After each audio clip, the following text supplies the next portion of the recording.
La coordination des enseignants solidaires du premier et deuxième cycle de Côte d'Ivoire était en assemblée générale. Une rencontre meublée par un bilan moral et financier et marquée par une revendication, celle de l'octroi d'une prime d'incitation à tout le personnel du secteur de l'éducation. C'était avec Walter Kofi et Doumbia Ayuba. Seule ma prime prime, le message était visible et annonçait les couleurs de cette rencontre du CSI.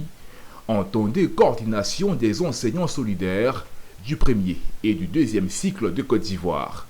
Réunis en assemblée générale, cette traditionnelle rencontre était l'occasion pour ce groupement d'acteurs de l'enseignement de revenir sur le principal, c'est-à-dire l'octroi d'une prime d'incitation à tout le personnel du secteur de l'éducation. Le message est clair, il est même très clair. Aujourd'hui, nous sommes en assemblée générale ordinaire, ce qui est statutaire dans notre syndicat, mais surtout pour ce point qui est à l'ordre du jour, qui est aujourd'hui, qui cristallise toute l'opinion nationale et internationale, c'est la prime.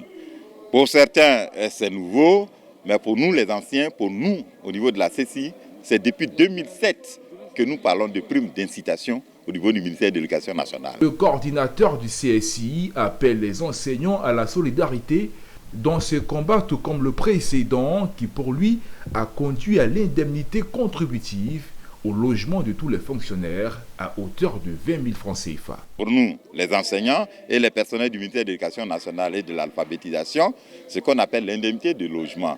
Par équité, il a été distribué à tous les fonctionnaires de Côte d'Ivoire. Évidemment, par équité, il faudrait que la prime que les enseignants cherchent tant et que les autres enseignants ont, qu'on la donne aux enseignants. Pourquoi? Parce que nous travaillons trop. Pourquoi?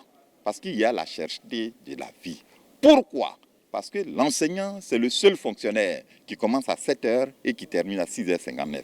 Cette rencontre du CSI a aussi été marquée par des échanges sur le développement de la coordination qui entend se doter d'un nouveau siège et de nouveaux moyens de locomotion.